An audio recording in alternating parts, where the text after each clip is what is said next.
We moved over to the boxing department. As we moved to the boxing department, we call it boxing going back to the 1970s. And these boxes were actually put in like boxes we pulled separate and fiberglassed into the hull of the boat. Right now we glass these to the deck of the boat, and then we come back and fiberglass them to the subfloor assembly. So the actual floor assembly will be fiberglass to this part, reinforcing that hull. This is a step assembly, has a foam box under it. Then this goes directly to the floor. This is a Puma FTD. The Puma FTD, Cougar FTD, and some of the other boats have full box assemblies and finished boxes. Some of the other ones, like the Pantera 2 and the Sabre, they don't. They actually are inside finished box, but it's not gel coat slick. It's smooth and brushed. The petitions on this are all done in fiberglass. This is a pretty slick part right here on the front. This pulls all the flex out of the front trolling motor area. It's a really neat thing because it takes that flex out of the deck so that trolling motor works. Then again, we come to the back side of that trolling motor and use those 3/8 plates under it to support the trolling motor bracket. But this is boxing. This is where the deck assembly on Puma FTD is. We've got a hull assembly we're going to look at, and we'll move right on through it. Well, let's spend just a minute. This is a Cougar Advantage Elite hull. The Cougar Advantage Elite, basically all the 20-foot hulls are very similar. The striping's different, but the integrity of the hulls is the same.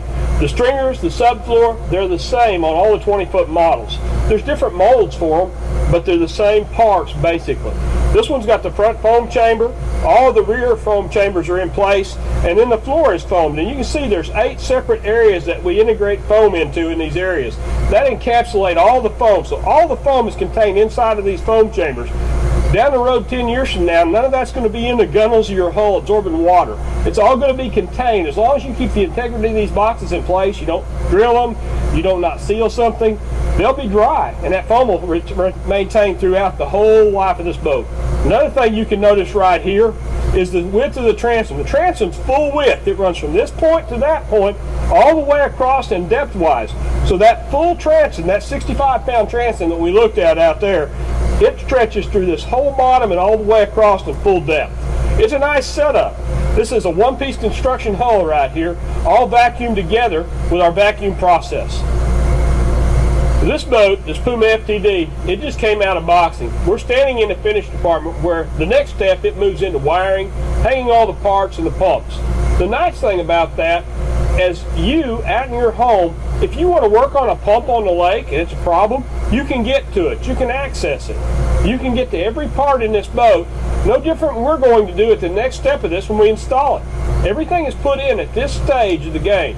So when your boat's done at this stage, it's going to be finished with the parts that you can access in the field. It's going to cut your cost of rigging.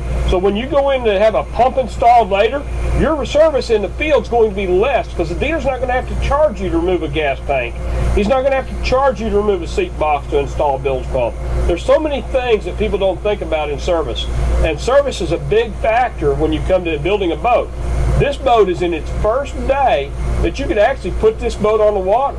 We could take this boat, we could move it right to the lake tomorrow with a console, a seat, and a motor and run this boat. It is a one-piece construction unit. All of the boxes are fiberglass together. Everything is sealed and seamed. We have one area in this boat we use to indicate use. Outside of that, everything is one piece. It should never give you any trouble. It's all done with double laminate glass. All the component boxes are glass to the hull. The deck and hull assembly is not made to ever come apart.